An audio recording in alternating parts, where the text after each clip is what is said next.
सजा दी है, काशी भी सजा दी है, अयोध्या भी सजा दी है, काशी भी सजा दी है। घनश्याम कृपा कर दो, घनश्याम कृपा कर दो, मथुरा भी सजाएंगे। घनश्याम कृपा कर दो, मथुरा भी सजाएंगे। मथुरा का जब जिक्र आया, चाहे आप हो चाहे बीजेपी के अन्य नेता हो, आप कह रहे हैं कि हमने काशी भी बना दी है, अयोध्या भी बना दी है, अब हम मथुरा भी बनाएंगे। क्यों नहीं बनाएंगे? अब हम मथुरा भी बनाएंगे। क्यों नहीं बनाएंगे? पोलराइजेशन करने की तैयारी। जिसमें दम होगा वही बनाएगा, जिसमें दम होगा वही मथुरा को ही बनाएगा, और हम में दम है। ये फैलेसी आप देख रहे हैं कि हम बनाएंगे। अयोध्या तैयार है, काशी मथुरा क्या इस बार है? कोर्ट का इसमें कोई रोल नहीं होगा। कोर्ट क्या करता है नहीं करता है, ये फैलेसी है कि क्या इन्फ्लुएंस करते हैं लोअर कोर्ट को। नंबर 1 मेरा सवाल ये है, क्योंकि इनफेलेबल नहीं है कुछ भी। दूसरा कि आपने कहा कि भाई सर्वे होने दीजिए, पहली बार हुआ था ना सर्वे अयोध्या में, कोर्ट ने कह दिया कि हाँ सर्वे में कोई ऐसी बात नहीं निकली साक्ष्य की यहां से कि तोड़ के बनाया गया था। तो जब उसको पॉइंट ऑफ रेफरेंस लेंगे तो भी ये माना जाएगा कि जब पहले इतने बड़े मुद्दे में कोई रेफरेंस नहीं मिला तोड़ने का, और हमने 142 विशेष अधिकार का इस्तेमाल करके ये उनको दे दिया। लेकिन प्लेसेस ऑफ वर्शिप एक्ट एक था जो 1947 में इस देश में आया था, जिसके हिसाब से जो स्टेटस जिस पूजा के किसी भी स्थान का है, चाहे मंदिर हो, मस्जिद हो, चर्च हो, वही मेंटेन होगा। मेरे हिसाब से ये सर्वे कराना एक अनफॉर्चुनेट चीज है। हमें ये मानना पड़ेगा इतिहास के अंदर बहुत सी अच्छाइयां हैं, बहुत सी बुराइयां हैं, बहुत सी गलतियां हैं, लेकिन अगर हम वैमनस्य की भावना लेकर के एक दूसरे के इतिहास पे लेकर के एक दूसरे को क्वेश्चन करते रहेंगे उस मुल्क के अंदर, तो हम उसी में उलझ करके रह जाएंगे और प्रोग्रेस नहीं होगी। मुझे लगता है कि प्रधानमंत्री का काम, मैं पहले भी बोल चुका हूं, मंदिर बनाना मंदिर का संरक्षण नहीं है। प्रधानमंत्री का काम है हमें डेवलपमेंट देना, सभी पक्षों के लिए, सभी धर्मों के लिए, सभी जातियों के लिए इंफ्रास्ट्रक्चर देना, IT देना, इंजीनियरिंग देना, मेडिकल कॉलेज देना, ये मेरे प्राइम मिनिस्टर का काम है। लेकिन अयोध्या तैयार हुई है तो उसके साथ एयरपोर्ट भी तैयार हो रहा है, वहां तैयार हो चुका है, वहां पर टूरिज्म भी तैयार हो रहा है। काशी अगर तैयार होकर खड़ी हुई है तो वहां पर लोगों को समृद्धि मिल रही है। सिर्फ धार्मिक डेवलपमेंट नहीं है, इकोनॉमिक डेवलपमेंट भी है। तस्बीह ये पढ़ते हैं, हम तो कभी नाम भी नहीं लेते बाबर का, हम नहीं नाम लेते। औरंगजेब की तस्बीह भी यही पढ़ रहे हैं, हमने औरंगजेब की तस्बीह नहीं पढ़ी। एक बादशाह था, आया और चला गया, और बादशाहों का काम उस वक्त में, ये हिस्ट्री और तारीख में दर्ज है, पब्लिक डोमेन में मौजूद है, उन बादशाहों ने मजहब के नाम पर कुछ नहीं किया, अच्छा, धर्म के नाम पर कुछ नहीं किया जी। उन्होंने अपनी सल्तनत को बढ़ाने के लिए, अपने आप को ज्यादा बड़ा दिखाने के लिए जो भी आक्रमण किए, जहां भी, ये औरंगजेब के जो मंदिर तोड़वाने की जो सच्चाई है, आप इसको हिस्ट्री में पढ़िए। सच्चाई ये है, पहले जो बादशाह होते थे, जब भी उनके खिलाफ, आप कह रहे हैं औरंगजेब ने कोई मंदिर नहीं तोड़वाया? अरे सुन तो लो, मैं पूछ रहा हूं आपसे, सुन तो, सुन ही रहा हूं आपको, 1.5 मिनट सुना, आपको सवाल पूछ रहा हूं, बीच में नहीं बोला, 1.5 मिनट बाद बोला, मैं बता रहा हूँ, हाँ बताइए, सुन तो लीजिए। औरंगजेब ने मंदिर तोड़वाया कि नहीं तोड़वाया? अरे भाई साहब सुन तो लीजिए, मेरे बीच में तो जरूर बोलना है आपको, मुझे पता है। जब जब बादशाहों ने अपने खिलाफ बगावत देखी, कहीं से भी देखी, वहां आक्रमण किया। ये सारे बादशाहों की तारीख है। राठौरों ने उनके खिलाफ बगावत की तो उनके मंदिर तोड़वाई, ससूदियों ने उनके खिलाफ बगावत की तो उनके मंदिर तोड़वाए, जाटों ने उनके खिलाफ बगावत की तो उन्होंने, ये बादशाहों का रवैया था, मजहब के नाम पर नहीं किया उन्होंने। लेकिन बहुत सारे मंदिर ऐसे भी हैं, सुधांशु जी इसको इंडोर्स करेंगे, कि जहां उन्होंने जागीरें दी।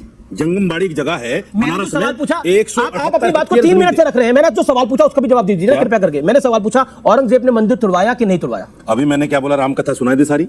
चलिए मैं मान लेता हूँ औरंगजेब ने गलती की है जी, तो उसकी सजा क्या मुझे मिलेगी? साजिद रशीद आपको कैसे मिल रही है सजा? मुसलमानों को आज जलाया जा रहा है कि जब तक कोई आदमी कोर्ट में मुजरिम साबित नहीं हो जाता उसको मुजरिम नहीं कहा जाता। तो जब तक कोर्ट ये फैसला न दे दे कि ये काशी है, कौन मान रहा है? मैं तो आपकी राय पूछ रहा हूं। आपको मुजरिम कौन मान रहा है? मैं आपकी राय पूछ रहा हूं।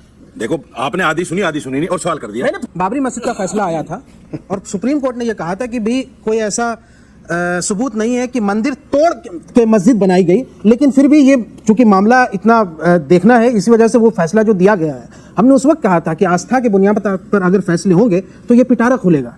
ये हाँ जी, राम राम भाई लोगों, जय श्री राम। कैसे हैं आप लोग? उम्मीद करता हूँ अच्छे होंगे। तो जैसा कि आपने शुरुआत के वीडियो के क्लिप में देख लिया कि योगी बाबा ने क्या जलाई है भाई, जिसमें हिम्मत होगी वो बना लेगा भाई। और ये तो योगी बाबा की स्टेट में है, ये तो इसमें तो कोई रोक ही नहीं सकता। तो जी ये सब देख के बहुत बरनौल की ना डिमांड भी बढ़ गई और कीमतें भी बढ़ गई हैं। तो जी ये जो सर्वे का ऑर्डर आया है कृष्ण जन्मभूमि के लिए, मथुरा के लिए, उसको सर्वे के ऑर्डर को स्टे कर लेने के लिए मुस्लिम पक्ष ने एक याचिका दायर की थी, जिसको कि सुप्रीम कोर्ट ने नकार दिया सिरे से ही, और उन्होंने सर्वे का ऑर्डर वैसे का वैसे ही रखा और सर्वे होगा। तो इससे तो भाई साहब मतलब आप देखो कि कितनी जली है बरनौल, ठसाठस भरी जा रही है उनके पिछवाड़े में, और बरनौल की कीमतों में डबल ट्रिपल हो गई हैं। और ये कुछ वामपंथी नेता हैं, और कुछ मुस्लिम पक्ष के लोग बैठे हुए हैं और इनके विचार देखिए। अब ये औरंगजेब और बाबर की औलादे जो है ना, ये हिंदुस्तान का साला बेड़ा गर्क करके रहे। ये संविधान साला तुम्हारे बत्ती बना के घुसा दूँ संविधान की। संविधान ना हो गया साला, जहाँ तुम्हें चाहिए होता है संविधान वहाँ संविधान, और जहाँ नहीं चाहिए होता वहाँ नहीं चाहिए होता। ही हमारी मर्जी है भाई, ये मर्जी का काम थोड़ी है। साला बत्ती बना के ना बरनोल के साथ घुसाओ ताकि इनके पिछवाड़े खुल जाएं पूरे। आइए चलिए सुनते हैं इनके विचार और फिर बात करते हैं। क्या सैंक्टिटी है? अगर प्लेसेस ऑफ वर्शिप एक्ट की सैंक्टिटी नहीं है तो खत्म कर दीजिए। आपकी बातों में एक फैलेसी है। आप औरंगजेब की बात कर रहे हैं, आप औरंगजेब को बुला के यहाँ डिबेट कर लीजिए। हम औरंगजेब के प्रवक्ता नहीं है, लेकिन संविधान तो औरंगजेब ने नहीं दिया। कैसा आएगा औरंगजेब? संविधान तो औरंगजेब नहीं दिया। दिखाइए औरंगजेब को यहाँ पर। आप लेके आइए। नाम की रोड बदली गई तो कौन कौन आया था बताइए। आप लेके आइए ना। नहीं, सुनिए ना, औरंगजेब ने संविधान नहीं दिया और ना ही यहाँ से जो एक्ट बने हैं वो और इंडियन। जब हमने इस देश में रिपब्लिक को अपनाया, जब संविधान को अपनाया, जब कानूनों को अपनाया, तो औरंगजेब नहीं था। तो हमने क्यों अपनाया? हमने इसलिए अपनाया कि पीसफुल कोएग्जिस्टेंस के लिए अपनाया। आप उस पीसफुल कोएग्जिस्टेंस को डिस्टर्ब करने के लिए कानून की सैंक्टिटी को खत्म करके अगर आप कुछ बातें मनवाना चाहते हैं तो ये तो आपकी हर धर्मिता, आप जो चाहे कर सकते हैं। लेकिन सवाल तो यही जायज रहेगा कि जिस कानून का आपको पास नहीं है तो उस कानून को पार्लियामेंट में रद्द करके फेंक दीजिए। बात खत्म। मैंने यही बात कहा कि एक फैसले जो होते हैं वो कानूनी पहलू पर होते हैं और एक फैसला आस्था के बुनियाद पर। आस्था के बुनियाद पर अगर फैसले लेंगे तो सारे फैसले हिंदू पक्ष में जाएंगे। सर्वे से दिक्कत क्या है? सर्वे से दिक्कत यह है कि ये जो हमने बात उसी वक्त कही थी जब ये अयोध्या का फैसला आया था कि ये पिटारा खुलेगा, और जब लोग कह रहे थे अरे नहीं ये तो पिटारे में कुछ होगा तो निकल के आएगा, नहीं होगा तो अयोध्या आप जीत जाओगे। आपने भी कहा था ना, आपको याद था, आप हमारे डिबेट में थे, आपने कहा था कि जमाई साहब ये सिर्फ अयोध्या तक सीमित है, इसको कर लीजिए। शोएब जी खुला ना। हम ये थोड़ी कह रहे हैं प्लेस ऑफ वर्शिप एक्ट का उल्लंघन सर्वे में कहां से है भाई? अरे आपको अपना बाप बदलना ना बदलना डीएनए टेस्ट तो करवा लो भाई, इसमें कोई भी समस्या है। इसलिए सर्वे तो होने ढांचा होगा, इसका कौन सा स्थान था? जी मेरे को इसके बाद पूरे देश में झगड़ा करवाना चाहते हैं क्योंकि डेवलपमेंट करा नहीं है। वोट मांगने के लिए मुद्रा चाहिए, वोट मांगने के लिए बात आएंगे, वोट मांगने के लिए हमें का सर्वे करवाइए।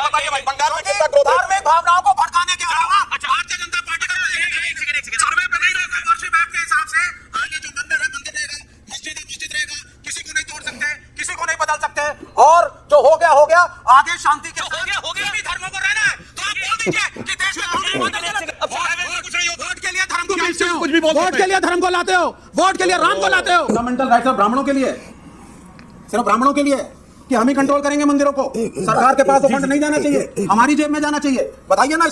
हाँ तो जी भाई लोगों, वीडियो तो हो गई यहाँ पे ख़त्म। उम्मीद करता हूँ आपको पसंद आया होगा, कुछ अकल भी आई होगी। ये साला 1.5 फुटिया है ना, बहुत हरामी है, बहुत ज़्यादा हरामी है ये 1.5 फुटिया वामपंथी। जबकि अब अभी हिंदुस्तान में वामपंथी पार्टियों का अब कुछ रहा नहीं है, लेकिन भाई ये बोलता साला ऐसे बोलता है 1.5 फुटिया, मतलब खा जाएगा किसी को। और आपने विचार तो सुन ही लिए, बरनौल की ज़रूरत क्यों है आपको पता लग गया होगा।